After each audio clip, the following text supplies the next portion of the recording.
What is up, guys? Action Figure Addict 112 here, and this is going to be my review of the Toys R Us exclusive Network Spotlight Finn Balor. So, without further ado, let's get into it. Okay, so I actually got this figure loose from eBay.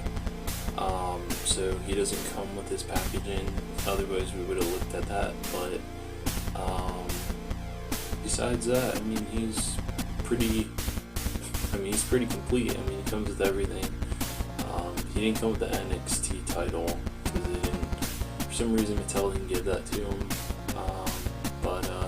Yeah, so this is based off of the attire that that Finn Balor wore at NXT TakeOver Dallas 2015 when he took on Samoa Joe in the main event of TakeOver Dallas for the NXT Championship. That was a great match. If you have the network, definitely recommend checking out that pay-per-view. It is by far one of my favorite NXT TakeOvers. I mean, I love the NXT brand in general. Honestly, it brings more to the table to me than the main roster stuff does. So, that's why, I mostly try to grab the NXT figures whenever I can. But I picked this particular Finn Balor because he was one demon that I've wanted in my collection for such a long time. I have the Tokyo Demon from the NXT Beast in the East pay-per-view when he first won the NXT title. I have his entrance greats from Extreme Rules 2017, I believe, when he took on AJ Styles. And then I have the Top Talents from Balor. So I'll bring all those out towards the end of the video, but as of now, we're just going to talk about him. And I think now that I'm done rambling, we're going to talk about his paint and his sculpt first. Okay, so taking his accessories out of his hand, the paint and the sculpt is pretty awesome on this figure. If we take the jacket off, you're going to see a lot more detail, especially if we take the headdress off. So what really separates this demon from the rest of them is his color scheme. So what's different between this one and the rest of the demons is this one is a lot more colorful than the other demons, because this one has red and blue and black as compared to the traditional red and black that Finn Balor wore in NXT, and even in the headdress too, as you can see there's red and blue in there as well. So as compared to the red and black that he wore in NXT when he had the demon attire with the headdress, it was mostly red and black for the strands, and then of course after he moved up to the main roster and after SummerSlam 2016, every demon attire that he's wore after that has had the black and white going through the headdress. But yeah, as you can see, the paint's really clean on this figure. He has this kind of the face paint going around here as if it's like, consumed his face and is crawling down his, the back of his neck, which I think is cool. Like, it's seeping into his skin. I think that's really cool. The like veins and stuff on his armbands are really cool, and I love the face paint on this one. Really awesome how all the teeth are, jagged and crooked, and these top ones here are just the same way. And then he has these different red markings on each side, so it's really cool. Of course, he has the flames and veins kind of rising from his boots onto his kick pads, or I'm sorry, onto his knee pads. And it's the same thing with his attire here, which is really cool. I like that.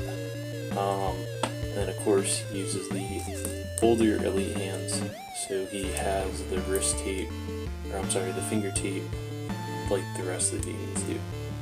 So really cool. In terms of the sculpt, I mean, it's pretty much the same as, you know, the entrance grades Finn Balor, the Top Talents one in terms of the body, and I believe the only difference is the head here. If we take a closer look at his head, you can see that he has a smirking expression, because this was the one that they used on the ringside exclusive Finn Balor, except they used it on this particular figure first, and then used it on the ringside Balor. And if you own the new Top Talents Finn Balor from this year, it's this head minus the demon paint, but with the new true effects. So that's really cool.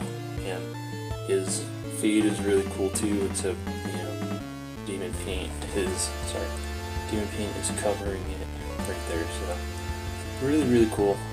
I actually really like this paint and sculpt. So pretty clean. The eBay seller will be getting some great feedback in terms of that. But now that we've looked at the figure, let's look at his accessories.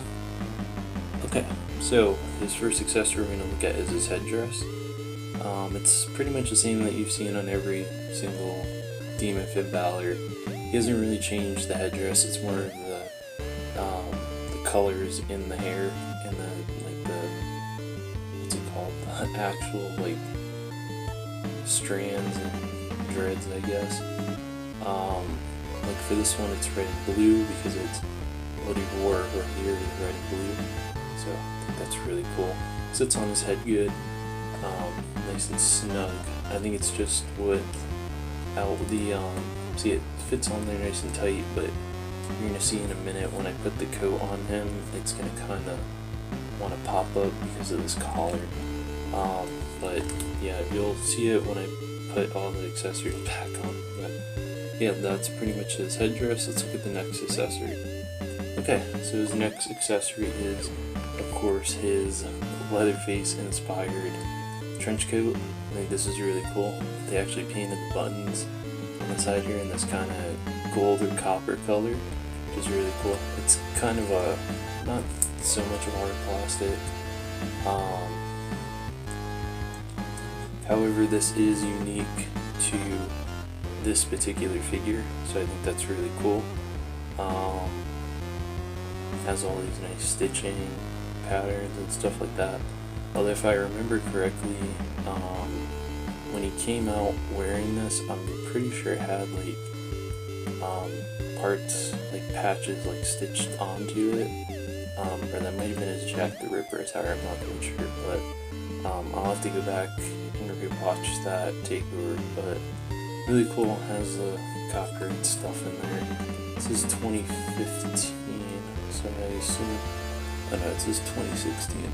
Okay, yeah, so this came out 2016, so this figure's almost 4 years old, and it still holds up. So yeah, really cool, and yeah, can fit on him pretty well. So let me get that on him, and then we'll look at the final accessory. Okay, and his final accessory and his most unique accessory is this chainsaw. Now, if you actually watched the takeover, you've seen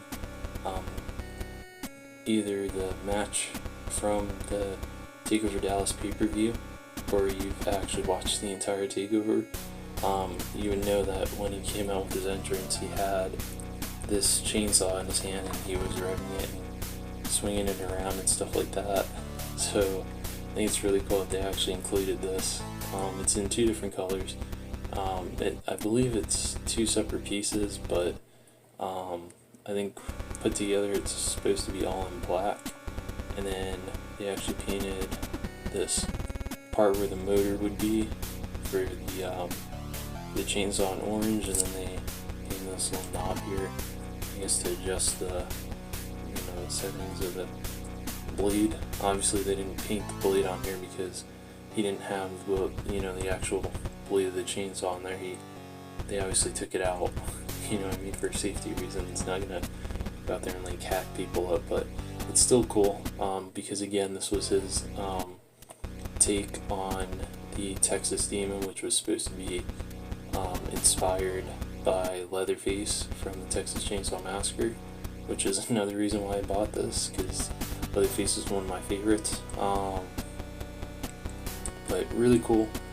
He can hold it, and he can hold it in both hands, but in order to get him to do that, you have to like take the jacket off, because if you try to bring both of his hands together, it hinders, like, you see that, it hinders his articulation. So, and then yeah, it's not gonna want to sit in there. So, and it's probably one of the issues I think that I have with this figure, is the fact that his headdress, because of this coat, it wants to pop off, so you have to like really push it on. But I think besides that, he's pretty solid. I mean, for that free rag or something that stuck to my hand, my wrist, jeez. But yeah, I think he's pretty awesome with all of his accessories put together. But I feel like the one thing he was missing was this, the NXT title. I feel like this, if this had come with him, this would have completed the figure, because Finn Balor was NXT champion at the time that he wore this attire. So I feel like they should have included this. It's weird that they didn't, but he still looks cool overall. I just wish they included this, because this is an important accessory for him, because he was champion at that time and he walked out of Dallas still NXT champion. So I don't know. I feel like that should have came with him, but besides that, that's pretty much it. So let's talk about articulation. Okay, so for articulation, I'm actually going to bring down my top talents Finn Balor real quick here, because essentially this figure here, sorry, let me come back here. So essentially the top talents figure uses the same body, as the entrance grades Finn Balor, as well as this one, and as well as the ringside exclusive Finn Balor. So because they all use the same body, they all have the same articulation, single jointed arm, hinge in the wrist, ball jointed head, can crunch forward that much, crunch forward back that much, can move his foot up that much, can bend that much. No, don't fall. He's trying to follow me. Thigh cut, can move back about that much, but hinder because of the knee pad.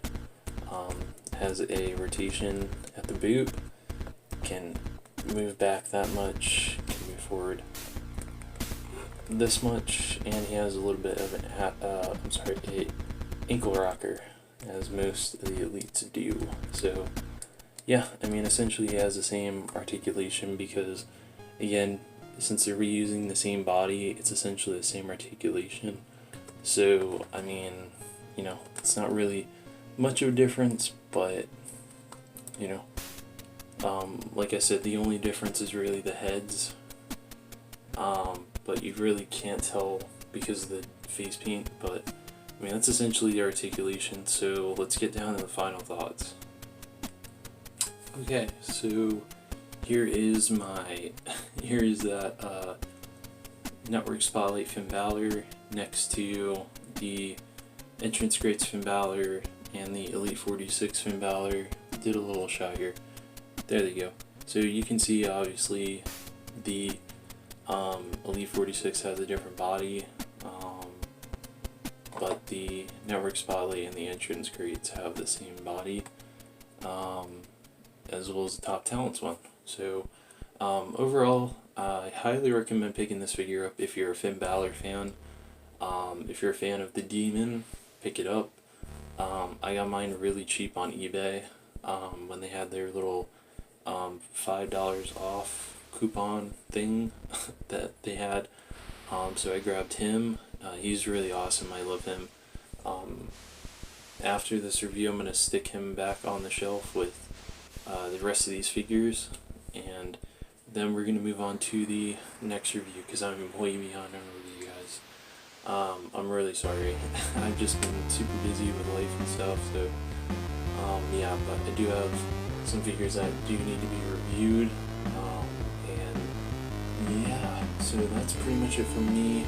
Thank you very much for watching. If I had to give him a review, I would give him like, I don't know, like 20 out of 10. He's just awesome. I mean, he has his few issues where, you know, the coat, you can't really hold it with the chainsaw, but I'm sure if I modified the coat a little bit, I'd probably be able to hold it. And then the headdress, you just gotta press it down on his head and it sits fine after that. But yeah, that's pretty much it for me. Thank you very much for watching, and Action Figure Addict 112.